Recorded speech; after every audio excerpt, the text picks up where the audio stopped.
Good morning, everybody, and welcome to the highlight of civilization. I was a little busy last night, so I didn't catch much of the news. Let's see, did anything happen last night? Checking the headlines.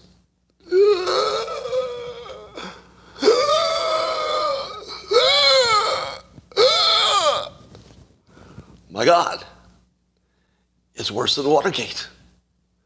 The walls are closing in. I don't know what to do. But first, let's do the simultaneous sip, and then we'll talk about all this stuff. Today might be the best news day, just for amusement and interest, of all time. I mean, it's a really good one. But first, I think you need a cup or a mug or a glass, a tank or chalice, a stein, a canteen, jug, a flask, a vessel of any kind. Fill it with your favorite liquid. I like coffee. And join me now for the unparalleled pleasure. It's the dopamine hit of the day. It's the thing that makes everything better. It's called the simultaneous sip, and it's going to happen now. Go.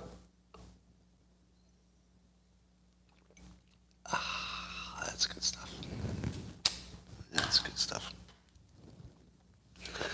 Well, I was working on a joke just before I came on, and I tweeted my version of it, but I think it could be better.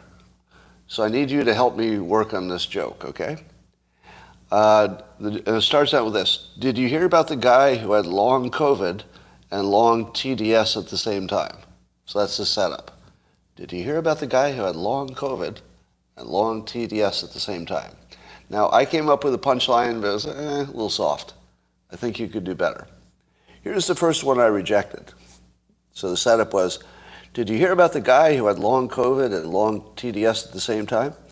Every time he watches CNN, he shits himself. Now, it's funny just because of the way it sounds, but since COVID doesn't make you do that, it was like, could be better if it was like a little more COVID related. So I ended up changing it to it. You know, I ran out of time before I could make it the way I wanted. So I said, every time he watches CNN, he gets brain fog. It's not bad. It's not like a home run or anything. So if you could do better than that, could you please go to my tweet and improve on my joke? So what's the funniest thing that could happen if you had both long COVID and long TDS at the same time? All right, well, here in California, California leaked the names and addresses and ages of every person in the state who holds a concealed carry permit. That includes judges, cops, and regular civilians. And apparently, if you look at the LA data, there's a massive trove of private gun ownership stuff there. Now, that's every person who has a concealed carry permit. Imagine if it was every person who had a registered gun. Because that's a lot more, right? Even worse. Somebody says that's old news. That's old news. Why is it a headline today? Guns are registered. Guns are registered? I know they're not all registered. What, are you saying guns are not registered in California? Who's saying that? All right. You don't register guns. Okay, say more about that. Are you being technical? You don't register the guns? Yeah, I think they are registered. Yeah, I think they're registered in California. Anyway, so here's my comment on that. Now that we know that our data on gun ownership is not safe, you have two choices. You either live much less safely, because now everybody will have a map to which homeowners are protected and which are not, or everybody gets a gun. Guess which one I recommend? Everybody get a gun. Yeah, as soon as California says we can't protect your data on who owns a gun, you have to have a gun. You have to have a gun. I'm going to make a... no, I'm not. So I'll just keep it at that.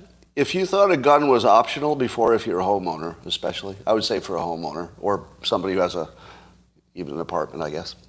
But if you have something that maybe you could be attacked in, now you have to have a gun. So I think this is maybe working opposite of whoever leaked it might have wanted it to work.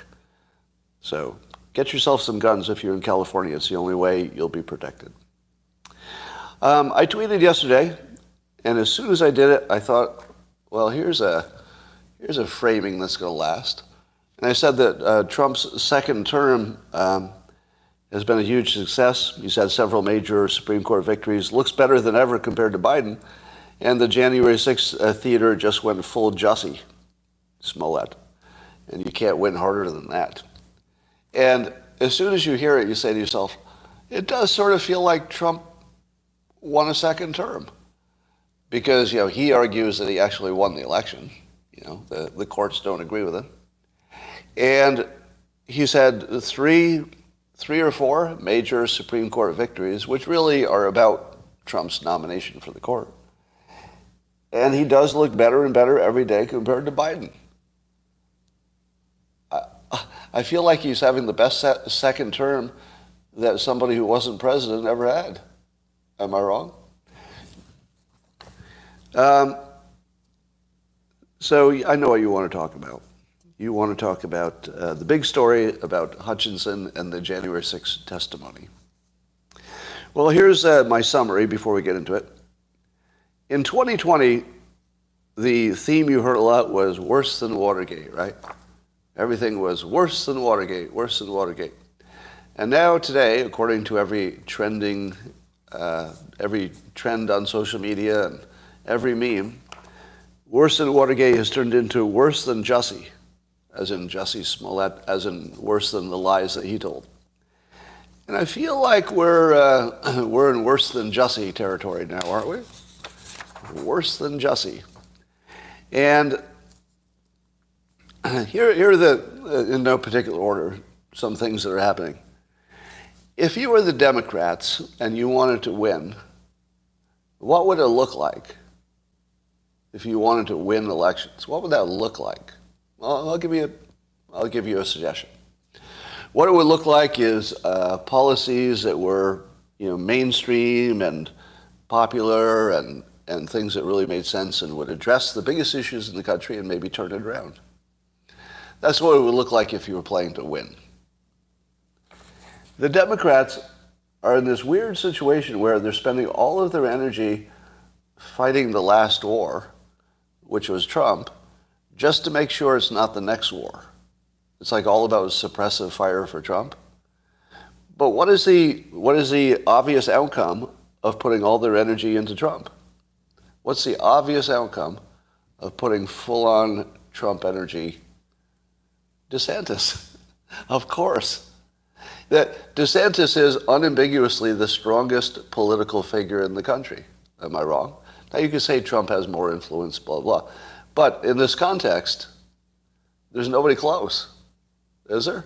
So the Democrats have found the only strategy in which if they put all of their energy and they work really, really hard, they can guarantee that they're running against the strongest candidate in decades, DeSantis. Does it look like they're trying to win? Does it? Because if they wanted to win, the only chance they have is running against Trump again. But they should have waited with this January 6th stuff, like bring it out during the election or something. But right now, Trump is the only person who could lose an election. I think he'd win, actually. I mean, I think the polls would go his way on day one. He'd probably just win. But he's the only person who could lose. DeSantis couldn't lose, not in our current environment. I mean, even Democrats are saying, if it's DeSantis, it's not that bad.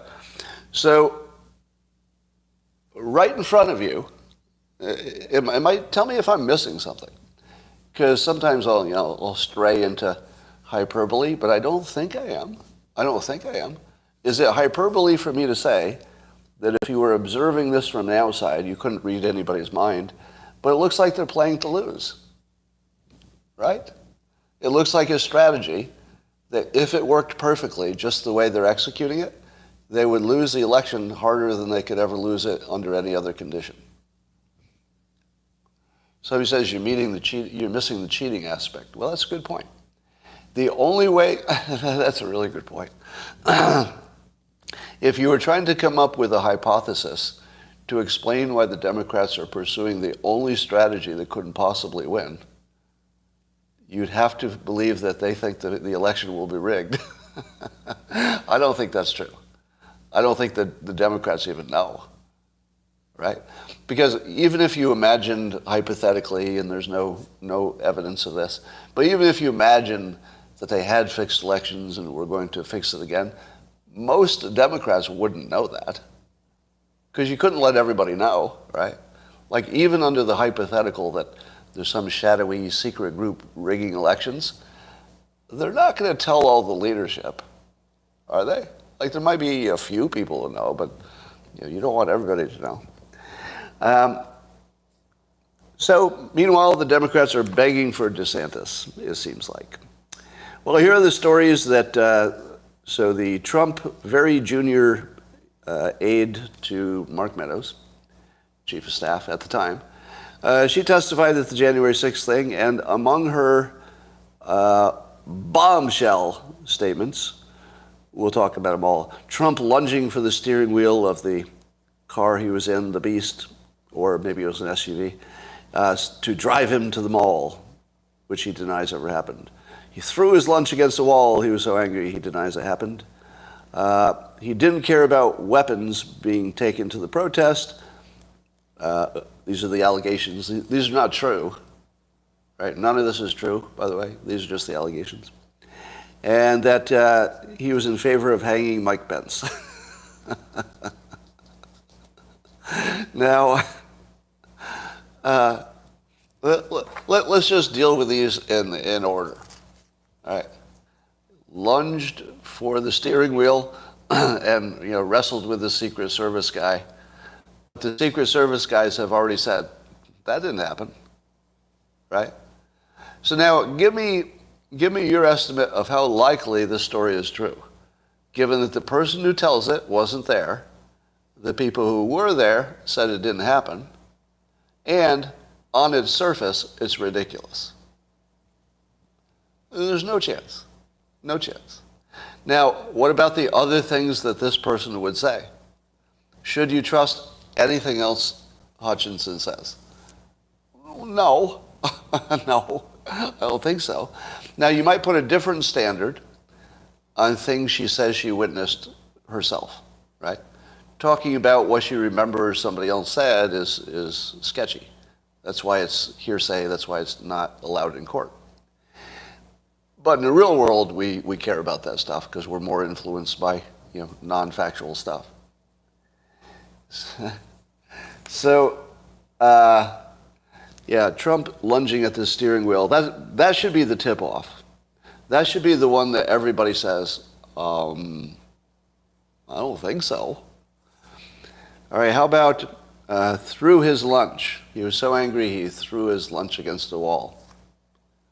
Has anybody been really angry and thrown anything? I have. I've thrown things against walls. Who hasn't thrown things against a wall? Now let me ask you this. If you were president of the United States and you were just positive you'd just won an election, maybe even went to bed thinking you won, and you woke up finding that something looked suspicious to you, there's no evidence that anything was suspicious. Well, there's no evidence that anything bad happened. I guess suspicious is a judgment call. But imagine him waking up to have lost the election. How mad would he be? How mad would you be? You'd be insane. If the only thing he reportedly did, and again, he says he didn't, and it doesn't matter to me either way, he threw his lunch against the wall. Would you hold that against him? Suppose you knew that was true, that he woke up to this situation believing, and I think honestly believing, you can't read his mind, but I think he honestly believes the election was rigged. He certainly believed it at the time. I think that's a fairer statement. That at the time, I feel like he believed it. You wouldn't throw your lunch against a wall in that situation. I don't know how I could put my lunch in my stomach in that situation. In fact, I think the wall is where that lunch belonged in that situation. Now, if he had done something like violent toward a human being or an animal, I would say, okay, I'm done with him. We're done with that. But I strongly support the right of any president who just lost an election that he believes is rigged, or she, can throw their lunch against a wall, and none of us should find any problem with that. Anybody with me? If you lose a presidential election that you believe sincerely, in your mind, you believe it was rigged, even if it wasn't, you can throw your lunch against the wall. Now, I don't think it's going to hold up. He doesn't really seem like a lunch thrower, does he? He seems like he'd curse and yell and, be vocal, but there's no real evidence that he does physical things when he's mad, right? An entire history of never being accused of doing any physical thing when he was angry. Never. Not one accusation. But this one time, he threw his lunch against a wall. What if he did? It means absolutely nothing, right? Now, they're trying to build it as part of his mental state. And it was part of his mental state. It's also the part you should least care about, because it's the most obvious thing that anybody would do in that situation. I'd be throwing some lunch. Pretty sure I'd be throwing a sandwich onto that situation. All right, so we've got lunge for the steering wheel, which is absurd on its face and denied by the people involved. We've got through his lunch, which probably didn't happen, but why would it matter either way? It has no relevance to anything in the world. There was a report that he wanted people with weapons, presumably not so much firearms, but clubs or knives or whatever, who knows. He didn't want them stopped from getting into his speech because he wanted his speech to have the most number of people. So, and his explanation which is given, which you'll notice is often left down to the reporting. The reporting says he wanted people let in with weapons. Do you know what the part they leave out is? The important part. Why did he say he wasn't concerned about people getting in with weapons? He gave a reason. He gave a reason. You know what the reason was? They're not going to hurt him. And he was talking about keep people coming to see him speak. He said, my supporters aren't there to hurt me. Why should you care if some of them have weapons? They always have weapons. Basically, if you stop any conservatives, they have weapons. If you randomly pick 100 conservatives anywhere, don't some of them have some concealed carry? Don't some of them have, scary knives in their pockets just in case? Of course they do. Of course they do. Because there's a bunch of Republicans. They come with the tools they might need. So bringing the right tools somewhere is just sort of what Republicans do. It doesn't mean they're going to use them. It means exactly the opposite. The Republicans are the last people who are going to pull out a gun because they only do it. You tell me. You finish the sentence. A Republican only draws a gun when they're willing to use it. Right? It's the most well-trained segment of the population. Right? They have good muzzle control. Basically they're the ones that are most trained to handle this stuff. So when Trump said that he wasn't so concerned about the people having whatever weapons they had, coming to see him speak, he was saying, my supporters won't hurt me, so you're exaggerating the risk here. He wasn't talking about letting armed people into the Capitol. And the news is trying to conflate these things, like leaving out the part about they won't hurt me, putting it in the other context. Do you see what's happening? This is why this is the best news day ever. Because go look at the articles that are trying to basically, let's say, gild this turd. So in a sense, Hutchinson was just a big old turd in the punch bowl. And watching the Democrats try to carefully lift that turd out of the punch bowl and spray paint it with gold, like, we have the golden turd. This will be our finest moment. Ah, the golden turd. Everybody, look at my golden turd. Oh, Golden Turd. And I'm watching this and I'm thinking, this might be the funniest thing I've ever seen. Not only did they pull a turd out of the punch bowl, spray paint it gold, and try to sell it to the American people, but there's a funnier part. What's the funnier part? It's working. Come on, if you can't appreciate that, you're dead inside. You might hate it because it's bad for the country, bad for your team, whatever. So you can hate it on that level. But don't you think it's kind of hilarious that they're spray painting the turd they took out of the punch bowl and they're trying to sell it? But their supporters are so dumb, and I think in this case we can say dumb, that if you look on social media, they're completely buying it. Oh, that spray painted turd looks like, I agree. May I bow to your spray painted turd? You know, may I make a poster and put it on my wall? It's so awesome. Thank you for the $5 tip. All right. So here's why you can find out everything today.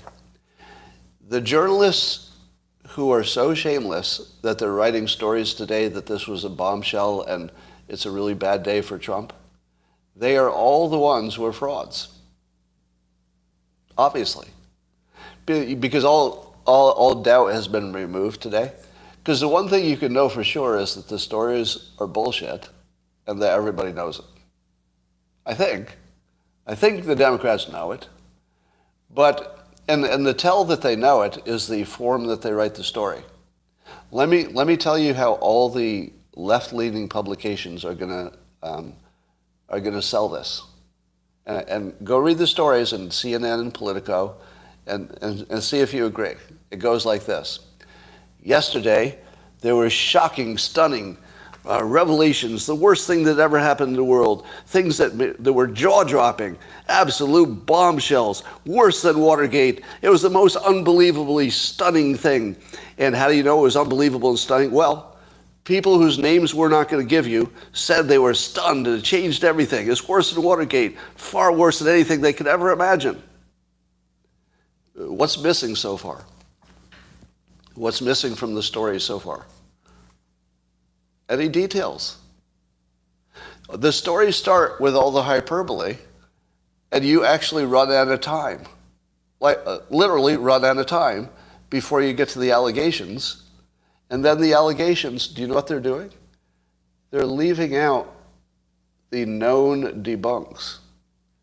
So the reporting doesn't mention that the people, in the case of the grabbing the steering wheel allegation, that the people who were there say that never happened.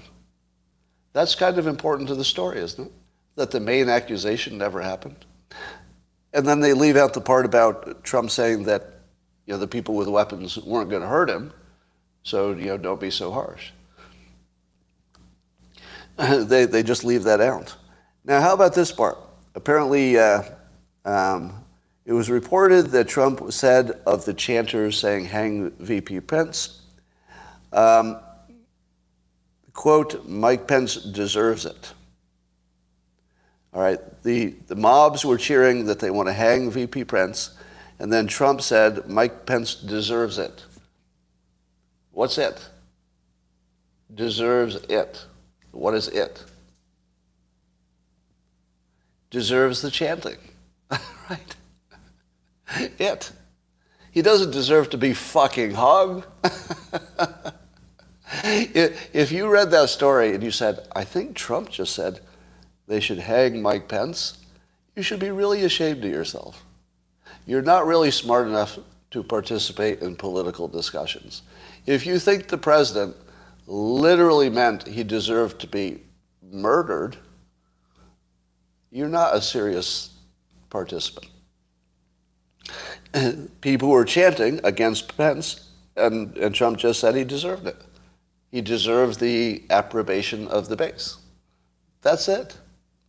Now, he also said, allegedly, we don't know if he really said this, but Trump allegedly said, as that chanting was happening, "Maybe our supporters have the right idea." And then it said, referring to rioters wanting to hang VP Pence, to which I say, wait a minute. How do you know that refers to wanting to hang VP Pence. Because in the very same story, you just proved you don't know how to do this. In the same story, they prove they don't know how to know what people are talking about. Because when he said he deserves it, you and I both say it is the chanting, the disapproval he deserved. But they interpreted it as he deserves to be murdered. Now, if they could do that wrong right in front of you, and obviously that's wrong, don't you think that the second one where he said maybe our supporters have the right idea, but then somebody else who is not Donald Trump characterized it as referring to rioters wanting to hang VP Pence. Now that the very same people who wrote the article have proven to you that they can't interpret a quote that's easy to interpret, it's easy to interpret. He deserved the chanting and the disapproval. That's easy. It's so easy. Or it was hyperbole that everybody would have recognized as such. If you were in that situation, you don't think you would have at least joked at least once, maybe he doesn't deserve to get hung, but not really mean it? Of course you would. I would. If you put me in that situation, to somebody that I knew really well, I might have joked that. But I would have also trusted that everybody knew I didn't mean it. Right?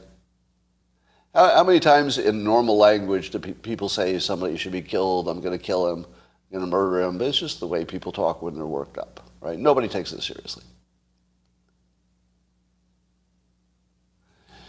Why is somebody named Will Smith is trolling me by repeatedly saying that my stepson is dead with a little skull? That is so old news. You need to upgrade your trolling. I'm going to hide you on the channel. Do you really think that bothers me now? I mean, it bothered me then, but your trolling is so off point. There's probably like 1,000 things that you could say that would be more important than that. Because that's just a biographical fact.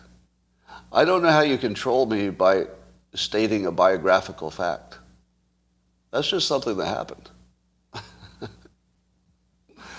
Anyway. James Garcia, or Jaime, I'm sorry, not James, Jaime Garcia, tweeted, and he's just somebody on Twitter, I don't know him, but he tweeted this, caught my eye. He said, "I can't believe to this day that an American president encouraged his supporters to hang VP Pence just because the VP won't violate the Constitution." So he literally says, the first part of his tweet is, "I can't believe," and then he states the thing he can't believe. Why is it that someone would not believe a story? Like, why would you use the phrase, "I can't believe it"? Well, what would cause you to do something like that? Because it's not real. If you see a story that's so fantastical in the news, and it's also in a fog of war situation, and I say January 6th was definitely a fog of war situation at the time. You know, little clarity is coming out. But when Jaime says, "I can't believe this allegation," he means that it's so stunning, so jaw-dropping, that it's like, oh, this is freaking unbelievable. Do you know what your first instinct should be anytime you hear a news story that's based on somebody telling you something happened, not direct observation? Direct observation would be one thing.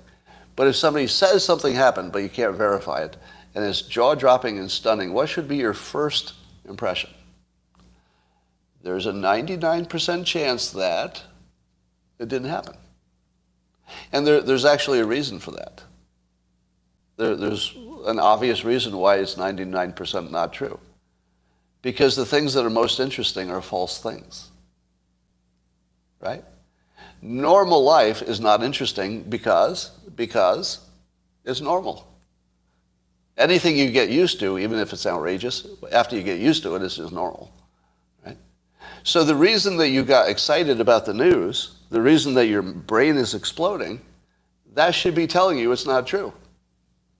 99% of the time. It could be. It might be the exception.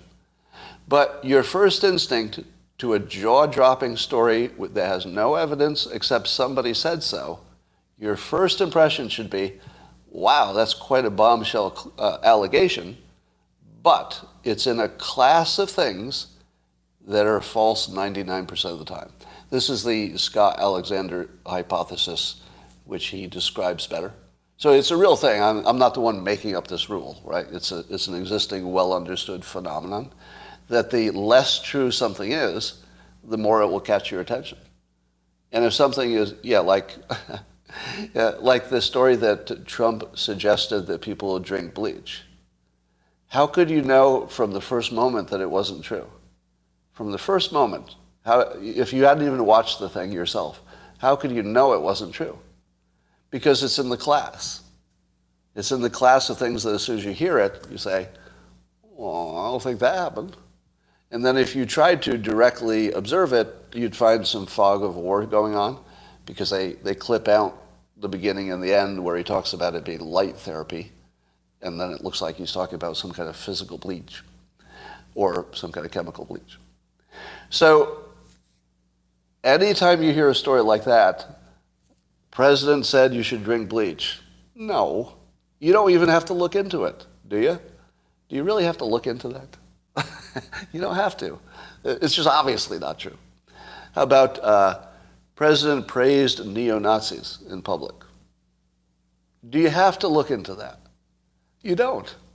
You really don't, because there's no way that happened. And then you look into it, and there's some gray area about, if you chop up his quote, it might look like that. But of course, the full quote says the opposite.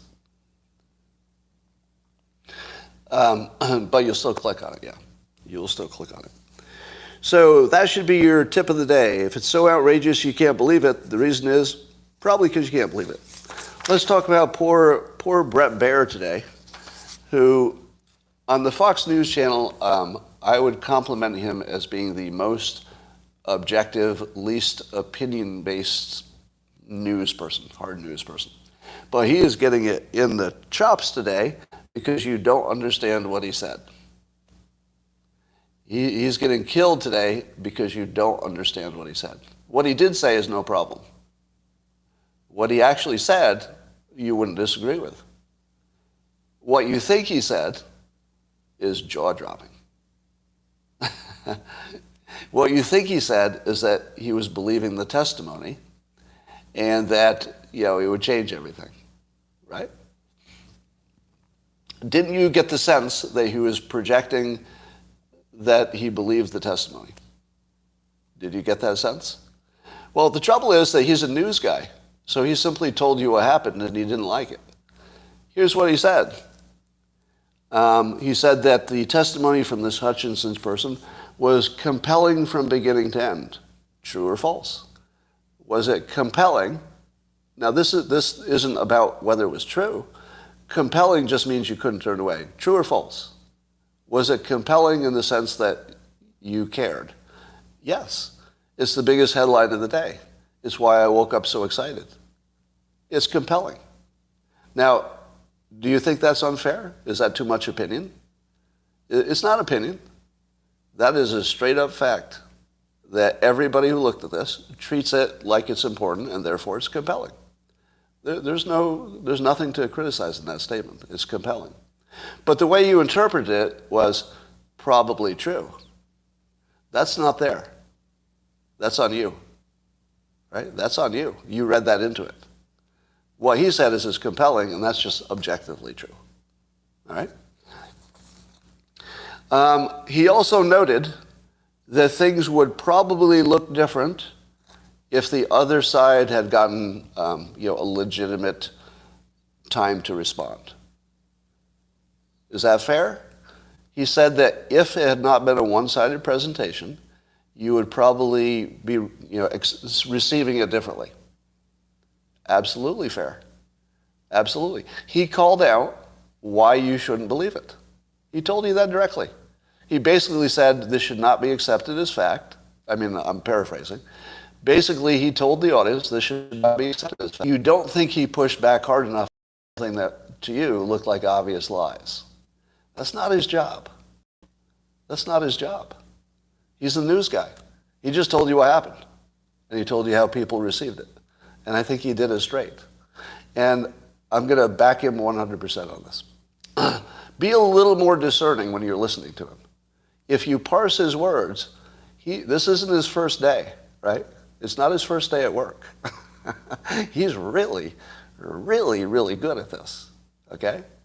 So when he chooses his words, you got to listen to him because he is giving you the straight news. And when there's some pushback, he will presumably, he'll report it. So already by today, there's pushback from people who said, those reports are untrue. Do you think he's not going to report on that? Do you think Bret Baier is going to say, well, let's just move on to the next story? Of course not. Of course not. He's going to report it because that's the news. So I think you need to lighten up on Bret Baier because you don't want to, it's one thing to, I guess I approve of the impulse to weed out the bad players on your own team because you don't want anybody who's on your side who's not not performing up to your standard. But he's not the one. Like there's lots of people you could go after first. People who are maybe damaging your message. He's not one at all. Here are some of the things that go to her credibility. And this was amazing. Apparently she claimed there was some handwritten note relative to this situation that she wrote. And then the former White House lawyer Eric Hirschman said, no, I wrote that. How in the world could you be wrong about a handwritten note? What? Now, again, we're in the fog of war. My first impulse is to believe the attorney over her. But anything's possible. We're in this weird world where maybe the attorney forgot that she wrote it and couldn't tell his own handwriting or something. I mean, none of this makes any sense. But when you're in a situation where nothing makes sense, maybe your opinion should be there too. That we don't know what's going on. There's just something here that doesn't make sense. But certainly somebody who may have lied about a handwritten note, what should you believe about anything else that person says?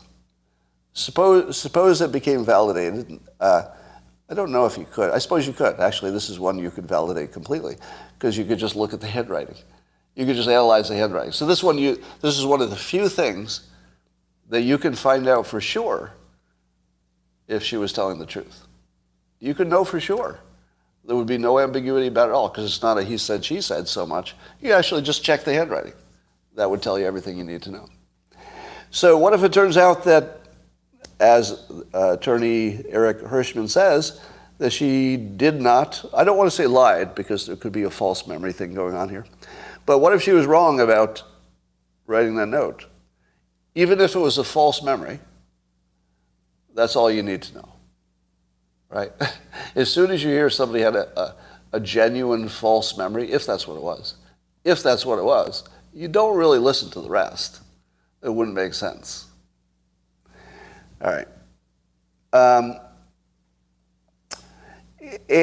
Was it Bret Baier who also said, no, somebody else said, I think it was Politico, who said that the compelling part of the testimony is how it was all laid out in a way that you could check on all the facts. That's what was compelling.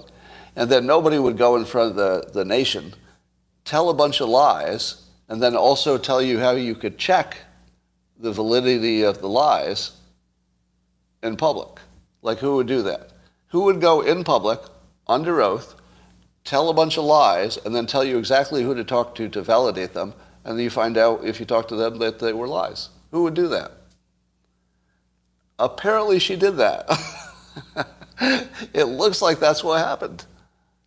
Because the people that the roadmap of how to check her work, people followed the map, and when they got to the destination, they said, oh, well, did that really happen? And then the Secret Service people, in that one case, said, nope, that didn't happen.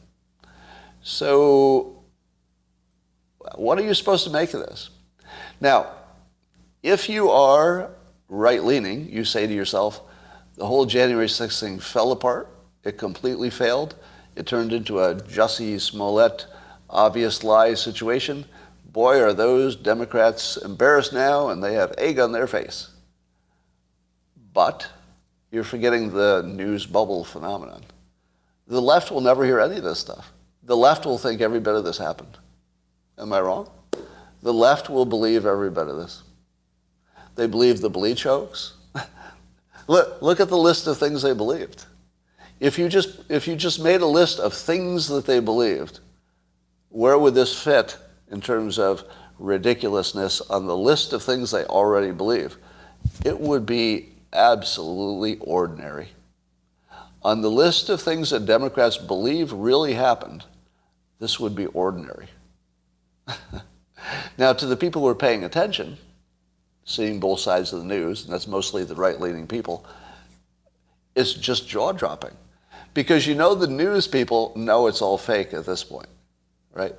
The public probably is believing what they're hearing, more or less. But the people reporting on it, they're a little more sophisticated. And you can tell by the way the articles are written. If you look at the CNN article about it or the political article about it today, you can tell very clearly, and maybe, well, I don't know if it's clear, but as a writer, as someone who's a professional writer, it's obvious to me that the people who wrote the articles know it's bullshit. And the tell is that they give you all the hyperbole before they get to the details. And then they don't talk about the other side of the details, which are already known, right? That is a gigantic flaming signal that they know they're lying and that it's all propaganda. And it's really just designed to hurt Trump and hurt Republicans. At this point, it's so obvious. And so here's the opportunity that has presented itself. You can now tell who all of the illegitimate news people are. They can't hide anymore. Because they used to be able to hide behind, well, a reasonable person could think this actually happened. But now you're not there anymore. You're at a point where no reasonable person could think these allegations are true. They really couldn't. Now, let me say this a different way. A reasonable member of the public could believe them, and they do, because they're hearing a little bit, and and they're not sophisticated news consumers, and so they just think the news is usually right, and this is on the news, and the news is usually right, and so why wouldn't this be? But if you're a professional, and looking for bullshit is sort of, literally what you do for a living, this isn't true. And so that's why you write the articles as worse than Watergate, and it's stunning, it's jaw-dropping. And we talked to somebody we won't name in Trump's inner circle who also says it's the end of the road, it's the obituary for, right? That's the way you write it when you don't believe your own story. Trust me on this. And by the way, is there anybody else here who is a professional writer? I think there are a few of you. If you're a professional writer, can you back me up on this? That you don't write the story with the facts last. The facts are always the first part of the story. Have you noticed that a lot of the news starts with, I don't know which publications do it. I think Axios does it, maybe Business Insider, where they'll start with a summary of what the story is going to be with just the facts. That's really good, isn't it? Have you seen that format? That's like one of the best formats, because you can just read the bullet points, and then if you want to dig down, you can, but the bullet points told you what's happening. But on these stories, no, they're starting with a hyperbole first. All right, if you're a professional writer, you know what that means. You know what that means. They are burying the facts. You don't bury the facts if the facts are on your side. Am I right? Professional writers, you don't even have to be a professional writer. Do you bury the facts if the facts support your argument? Nope. It's the first fucking thing you say. It's the first thing you say. Now that you've heard this frame, that they're hiding the facts behind the hyperbole, go back and read some of the articles. Once you see it, you can't unsee it. And then once you see it, go back and remember the names of the people who wrote those articles, because they just outed themselves, because they know they're lying, or they know they're spinning. These are not people you should ever trust again. If anybody put their name on a story that said this was a stunning, jaw-dropping, worse than Watergate situation without telling you the mitigating parts of the story, you could never trust them again. Because there are lots of stories that people get wrong, and you never really know. Did they know that was wrong when they reported it? You never really know, right? But this time you do. That's what's different. This time you actually know they know it's not true. You know they know it because they've signaled it so strongly by hiding the facts behind the hyperbole. Somebody says, you're just now understanding this? No, I'm just now explaining it to anybody who didn't see how obvious it is at the moment. No, I didn't just now figure it out. All right. So here are some of the things. This is literally a sentence from CNN's reporting. This is a bombshell. It's stunning. It's shocking. The story about, quote, the beast, that's the presidential automobile, don't have words. It's just stunning, said one Trump advisor. One Trump advisor, really. Which one? Which one was it? Are they named? And why is it this is one Trump advisor? Did they wish to remain anonymous? Or was it just that the news? Because often there would be, it would say there's an unnamed source or anonymous. But here they just say one Trump advisor said all these things. Do you think that one Trump advisor actually said that? Do you think this is an accurate and complete quote from one Trump advisor? No. No, it's not. It's not. At the very least, it's manufactured. There may, in fact, be a Trump advisor who said some things in this domain. But if you've worked in the media long enough and you have been quoted, I've been quoted a million times. Do you know how many times my actual quotes are actually things I said? Only when I tweet it. If I tweet it, they, because it's so easy to check, they give the exact words. If it's something I said to somebody in a private interview, and I don't have any way to prove what I did or did not say, those quotes are all made up. They're all made up. Because at the very least, they leave out in context. They, put in a word maybe that changes the meaning a little bit. But yeah, those are all made up. So when you see a quote from one Trump advisor, you don't even have to read the quote. Those are made up quotes. If there's anything that I do that will maybe be a lasting benefit to the world, teaching you how to read the news critically might be the best thing I could ever do.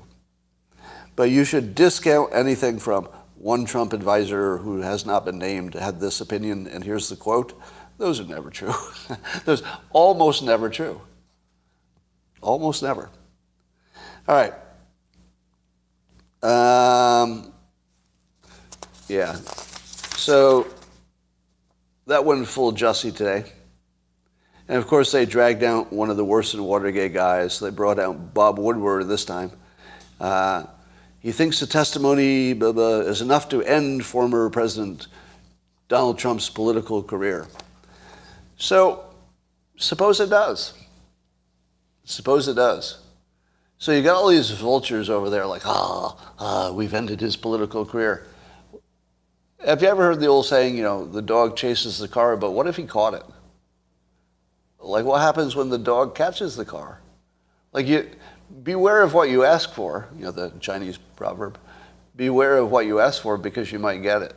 What would happen if they ruined Trump's political career? What's the obvious outcome of ruining Trump's political career? The obvious outcome. President DeSantis, number one. What's the second part of an obvious outcome of that? Trump goes full-on entertainment news, meaning that he becomes a monster in interpreting and talking about the news in one fashion or another. Do you really think you want that? The Democrats have found the only way they can win, which would be if Trump won and they can pin him with enough to get a victory with some better candidate than they have. But that's a long shot, and maybe they think that wouldn't even work. But the worst thing that could happen for the Democrats is a President DeSantis, because he doesn't have the baggage and he's highly competent, and he makes Republicans look good. They don't want that. And then having Trump running cover from the sort of a Rush Limbaugh type of role, where the party has to do what he approves of, otherwise he'll be talking about it too much. Trump could completely control the Republican Party just by the way he talks about it in public. I mean, that appears to be his thing. I tweeted yesterday the difference between 2015 and 2022. It goes like this. In 2015, I was writing and blogging that Trump had persuasion powers that were, nuclear grade, and that he's the most persuasive person in the planet. Do you know how much I was mocked for that? The number of people in 2015 who said, "Come on, you call that persuasive? Persuasive? Oh my God, he's just an orange Cheeto Jesus. How come you can't see that? You grifter, Scott." All right, so in 2015, I was literally laughed at and mocked for suggesting that Trump was persuasive in 2015. In 2022, Trump gets to decide who the next president is. He's the only one. He literally, personally, gets to decide who will be the president of the United States next. Because if he runs, it's probably him. And if he decides not to run, it's probably DeSantis. And that's it. There's only one person who gets to decide who president is next time.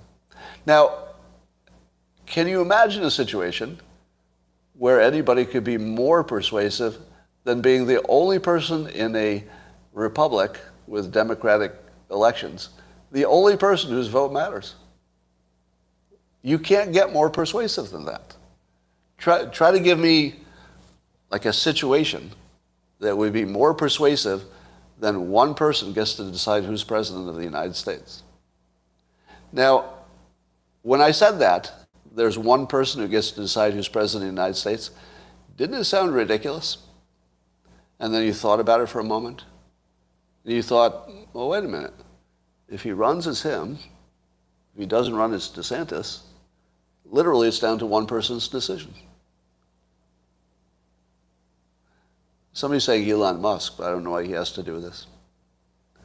Right? It's funny, I'm looking at the reaction, and I don't think that you want to accept this as a reality.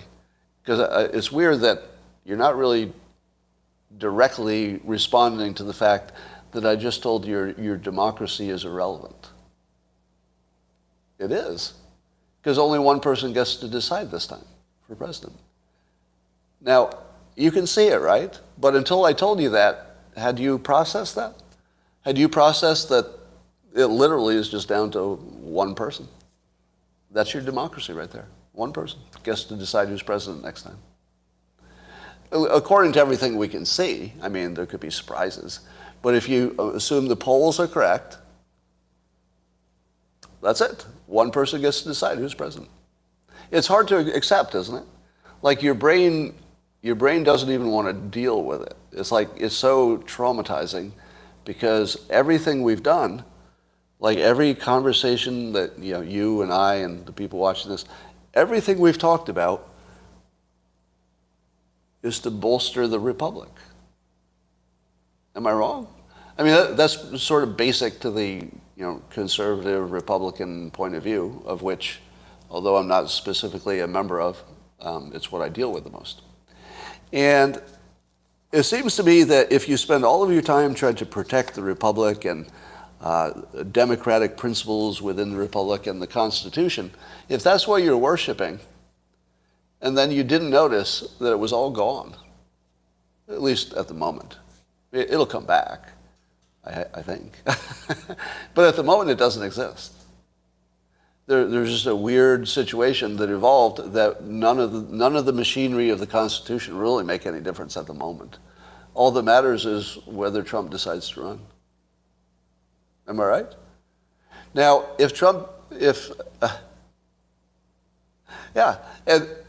and I think that there's, if I can tell from the comments, there's a massive amount of cognitive dissonance going on right now. And the cognitive dissonance is that you worked all this time to support, freedom and democracy and the Constitution, the Republic. Those are like your sacred things. And all of your work on behalf of Trump, for those of you who are supporters, was really about those things. Like, it wasn't about Trump, even though he was entertaining. It was about those things. Your most basic principles of democratic republic constitution. And it's all gone. It's all gone. You did so well supporting Trump that you got rid of all of that. Temporarily. I mean, we're not in any trouble. It's just a weird historical situation that the very thing everybody wanted the most, they eliminated from the option set. The thing you wanted the most, democracy, the republic, the Constitution, you just eliminated it from the options. Because we basically gave Trump all this power, and now he gets to decide. You say the media did that? With our help, the media did that. Why can't we say we just picked him? Well, that is one frame that is 100% accurate. It is accurate that some number of the public, not quite a majority, but the Electoral College did the rest. You can say that the system worked, you picked him, and therefore the system's working fine. But it is also true, and I don't think you could argue with it, that it is down to one person's decision. The mechanism will still have to do what the mechanism does to make it, to manifest it. But it's down to one guy. I don't know, was that the system you had in mind? Now, this isn't the first time it's happened. What's the other time it was down to one guy? There you go, you're ahead of me. George Washington, yeah. When George Washington made the decision to leave the office, when he obviously could have stayed and become like an emperor, same thing. All right. If Washington had decided to stay, he would have been president. Now, there are probably a few other cases where if the incumbent ran, it's the only, Teddy Roosevelt's a good example. Because if you're a spoiler, you know what's going to happen, et cetera. Yeah, sometimes it's down to one person. But we do, in all fairness, we do still have the veto, right? The system still operates such that we could still veto Trump if he got out of control. All right. Let's see, what else we got going on here? As Sean Woodruff tweeted, again, this is just somebody on Twitter, I don't know. But he said, this is the 6+ years of this exact same pattern playing out. Now talking about the January 6th thing being a fraud. It's sort of like all the other frauds that the Democrats have perpetrated. He says, this is the 6+ years of this exact same pattern playing out, and no one really learns to spot it. Are there really that many dumb people? And the answer is no. The answer is there are too many smart people. That's the problem. The problem isn't that we're dumb.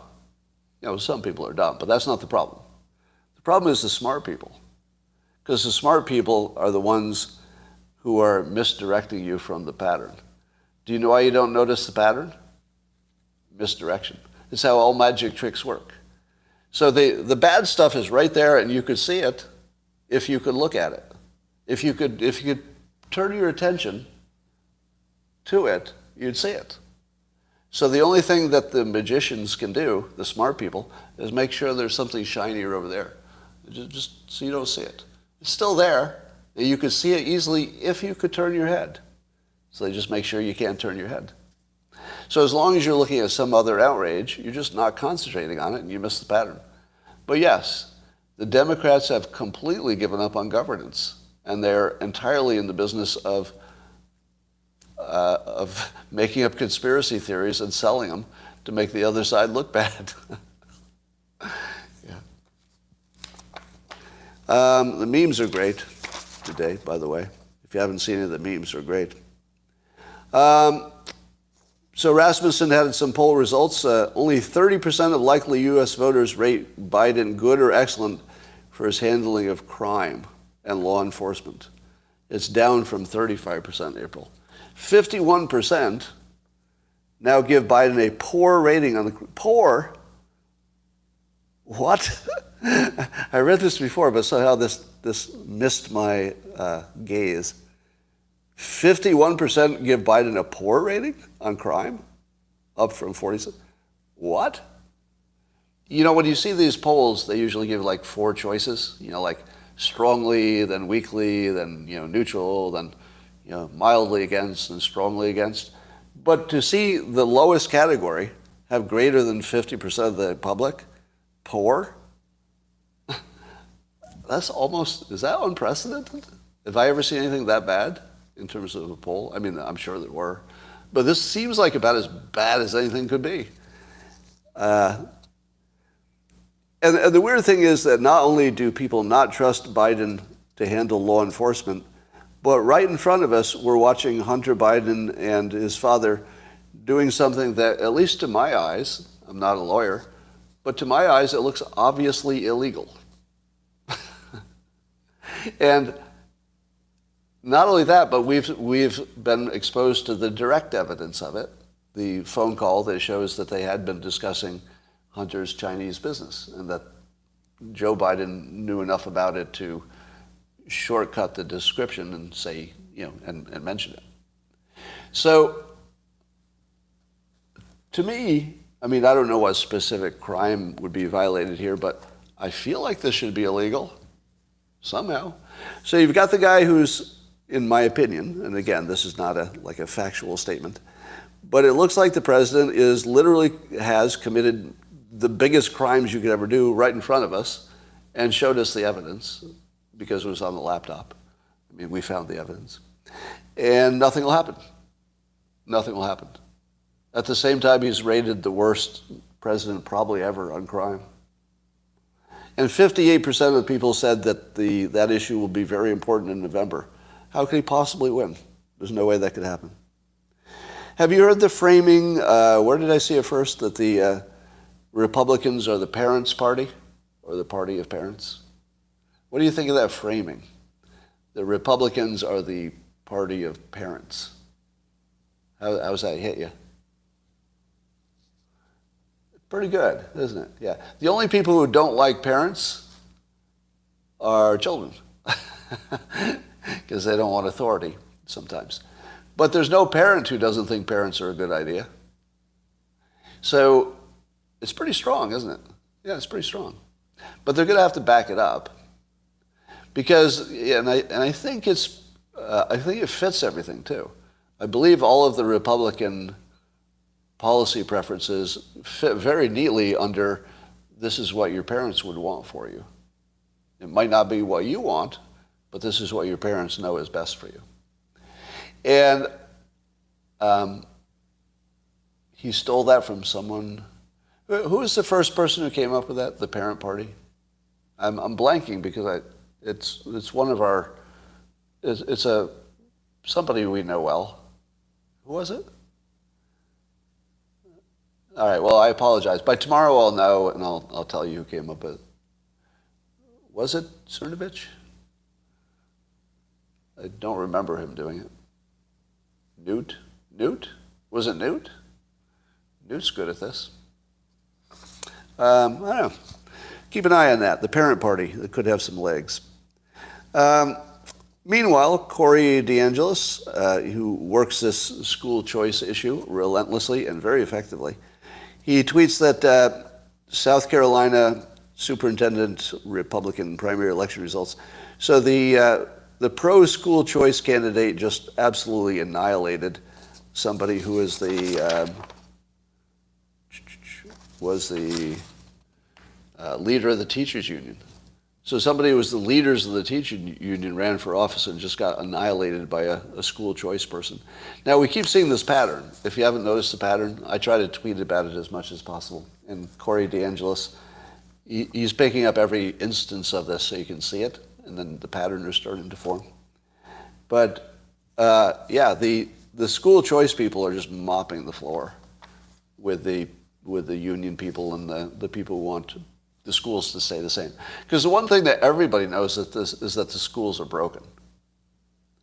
And also, everybody who's even a little bit smart knows that the way you fix broken stuff is by competition, right? That's it. Because if you could do it just by force, then communism would work great, wouldn't it? Like if somebody just had to tell you to do something and then you do it, if that model worked, well, then communism would be great. Socialism, great. But everybody who's even a little bit sophisticated as an adult and even a little bit educated knows that competition is the only thing that fixes anything, really.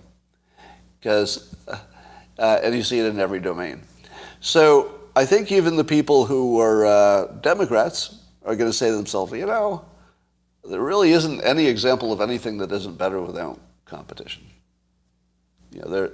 I guess you could say your town's water company might be better as a monopoly, but I'm not even sure that's true. All right. And I think that might be all I wanted to talk about today. Oh, Ukraine. Ukraine is so boring that when I got to the point in my notes where I was going to talk about Ukraine, there's stories and news, I ended up with just the word Ukraine, and then I got bored and stopped thinking about it.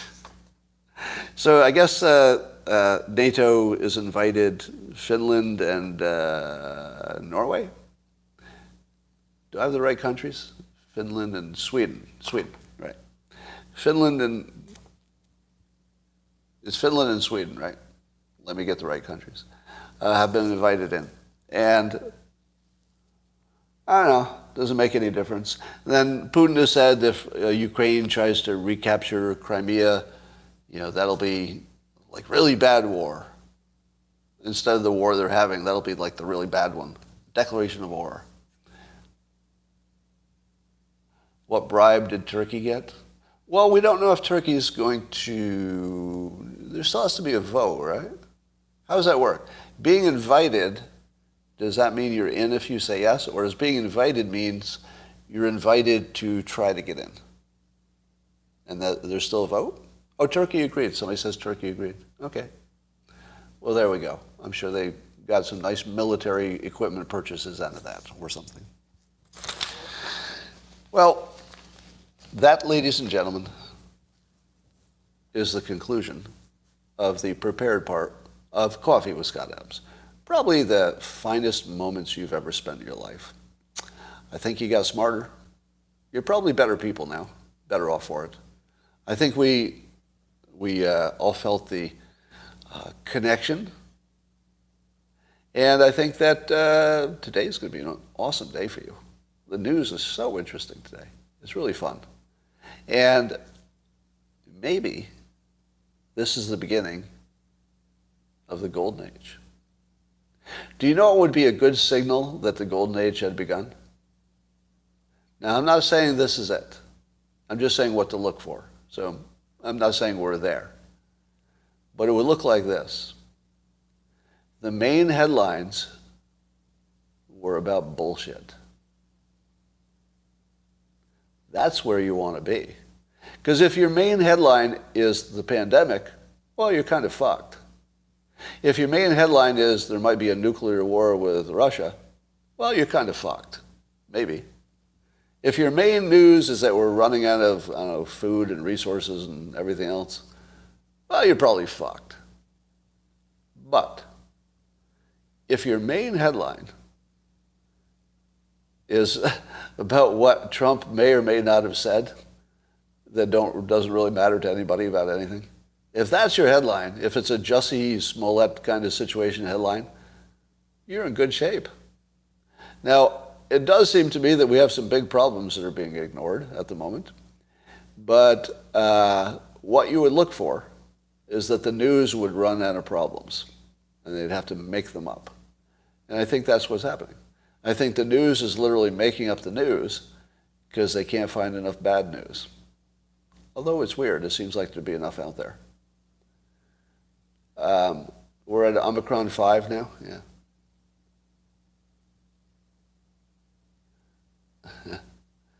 Should we have a sip to the Golden Age?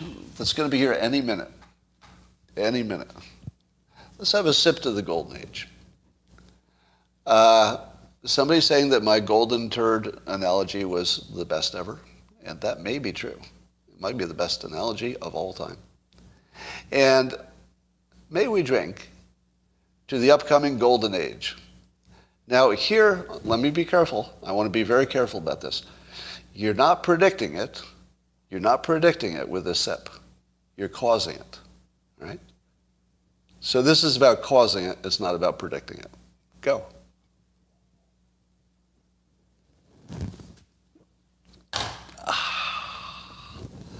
Golden age. Next step. Don says it'll be a golden age only for rich guys like me, like Scott, and the rest of us will take it up the ass. I don't think so. I don't think so. And here's why. Because I think that there is a growing understanding that it's almost impossible for an ordinary person to have a good life with our current system. Like it'd be hard for them to get health care, and it's just hard to get the basics. And I think that's going to get fixed. And one of the biggest things that is happening right now looks like a small thing, but it's big. The market for these ADUs, these additional dwelling units, these little, basically it's a house in a box that they can just put in your backyard, connect it to the utilities, and you're done. And you've got a like $50,000 to $100,000 house that's new and really nice for one person, maybe two. Now I think that that's going to be the future. I think we're going to figure out how somebody only needs Wi-Fi, or maybe an unlimited, cell plan. They probably only need 5G, actually. They don't need Wi-Fi at all. They probably only need 5G, one of these ADUs, and public transportation. And you're done. You're done. You could have a really cheap, high-quality life. Now, where is this ADU? If the ADU is in the backyard somewhere, well, that might be nice. But ideally, you would build communities in which you would place the ADUs in sort of a pattern that causes people to interact, meet their neighbors, share some things, have some fun, have some concerts, have some events, and suddenly it's just the most wonderful place in the world to work. Do you know what my highest quality of life was in my entire life? And that includes right now where I live in a big house in luxury. But do you know what my highest quality of life was? It was sharing a little cinder block room with a roommate in college. Why? Because the social part was ideal. The physical living quarters was pretty close to jail, actually. Very close to a jail-like experience, so small, and literally, concrete walls and shit. But it was by far my happiest years. And it wasn't because I was young and I hadn't experienced luxury yet, so I didn't know what. It was entirely because the things that make us happy are other people. That's it. That's it. And how many of you are depressed? Now, if you're clinically, like you've got an actually organic problem, this won't help you. But for those of you who are just sad and lonely, it's because of people, right? You've got all kinds of other problems, financial problems, inflation, gas costs too much, your boss is an idiot. But if the people around you are awesome, you got the right social life, love life, family life, you're probably pretty happy, unless you have, organic depression, right? So how much time do we ever spend when we're talking about how to build low-cost housing for people? How much do we ever talk about solving the actual problem? The actual problem is their social problem. Almost all problems, at least within a civilized world that has enough food, if you have enough food, it's kind of a people problem after that. You need to be around the right kind of people that will make you feel the way you want to feel. Now, what is the best way to accomplish that? All right, I'm going to close with some life advice. How does one go from not having much of a social life to having one? What would be the primary path to do that? You tell me. Somebody said church, and that's an excellent suggestion. It wasn't what I was thinking of, but I'm going to agree with you. Churches are really good at this, really good, not just a Sunday sitting in the pew stuff, but organizing, barbecues and get-togethers, and churches also will get young people together. So they'll have lots of events for just the young people who want to meet. So I would say churches, you can't beat them. Like if you're a believer and that works for you. I'm not a believer, so the model doesn't work for me. But it's obvious it works. That's why I'm so pro-religion. It just works so well for so many. Sports. But I was going to go a different way. So your answers are correct. I'll give you full credit for your answers. Diversify your friends, meet more people, do things with people you have in common. Things you have in common, right? If you do a sport with somebody, you automatically have stuff in common. Tennis, chess, golf, whatever. But that's not where I was going to go. If you have a social problem, here's what you need to fix. You. Yeah, fix you. That's your biggest gain. Go to the gym. Go to the gym. Get your physicality as good as you can get it. Learn to dress, get a good haircut, take care of your skin. Learn to accessorize if you're female, and male too, I suppose. Work on your skill stack so that when somebody meets you, they say, whoa, you can do this and that? No wonder you're so highly paid and you drive a nice car. Now, I'm giving you sort of a male perspective, but you can translate this to the female side. All you have to do is fix yourself. People will come to you, and when they come, they'll stick, right? Fix yourself. Work really, really hard on fixing yourself. That's how you attract the social life. It's how you attract lovers. Even your family is going to like you better if you're not like just a useless, pile of organic matter, right? Just be a better person. It's very, let's say, I won't say it's easy, but it's very well known how to get from wherever you are to whatever is better. There's not much mystery to it, right? If you read my book, How to Fail at Almost Everything and Still Win Big, it'll tell you how to not use willpower and still get the weight you want, the fitness you want, everything you want, basically. So you can do it without even willpower. You just have to be a little more clever about how you manage your own psychology. And I teach you that in How to Fail at Almost Everything and Still Win Big. So the roadmap is there. Do those things that other people said. Join a sport, join a club, join a church. Those are great things. But they're not going to help you as much as you think if you haven't fixed this stuff, right? You need to fix this stuff. If you get that stuff under control, then everything you do works. Let me say it again. If you get yourself under control, you just have to go to the grocery store. Right? You just have to walk out of your house, and people are just going to flock to you. Because it's rare for people to do a good job working on themselves. And when you see it, you go, oh, I'd like to be around that. Yeah. What clubs? There are no clubs anymore. Yeah, club is the wrong word, but there are organizations. It could be a political organization. It doesn't matter what it is or what its point is. You just have to be around people. Happy birthday, Terry Large. You are Cancer, the worst astrological sign, only because it's named. How would you like to be if you were picking your own astrological sign? Let's say you got to pick it before you were born, and there's God, and God is talking to you. All right, you're going to be born in a little bit. You got these 12 astrological signs. How would you like? We got an opening for Cancer. Anybody? Does anybody want Cancer as their astrological sign? Anybody? And I think people say, can you give me Sagittarius? How about a little Aquarius? I'm thirsty. That sort of thing,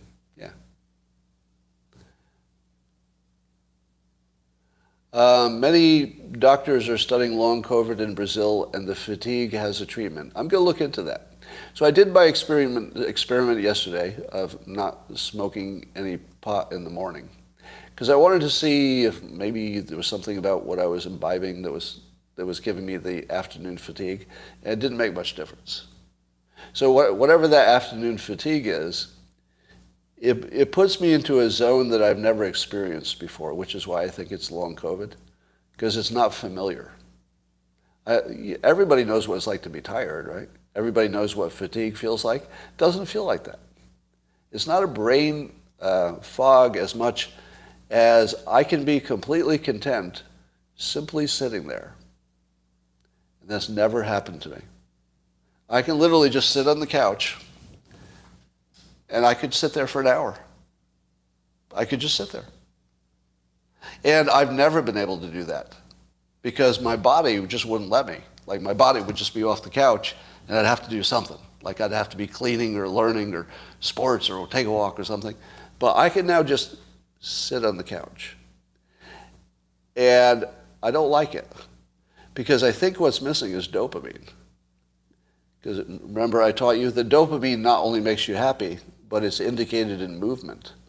I can't even move. I'm having trouble getting my body to actually move, like actually physically move. I have to talk myself into moving. I've never had that before. That feels like a complete deficit of dopamine, doesn't it? Somebody says it's called aging, but why did it only happen after COVID? I mean, I was old a month ago too. Trust me, I was old a month ago. This is different. Cancer is Latin for crab. Well, that doesn't help. Which one do you want? Gemini or crab? Awesome horse-like creature or crab? Would you like to be the sign of water that is 98% of all our reality? Or crab? Yeah. Well, scorpion's kind of awesome. Yeah, do you want to be a lion or a crab? Do you want to be strong like bull, Leo, or a crab? Yeah, it's a bad choice. Sorry about that. Do you want to be like Libra, fair, or crab? Do you want to be Virgo? Would you like to be a virgin all your life, or a crab? Okay, I'll take the crab. All right, you win. You win. I'm taking the crab. I'll take the Cancer too, if I don't have to be a virgin all my life. Good trade-off. And on that note, goodbye to YouTube. I'll keep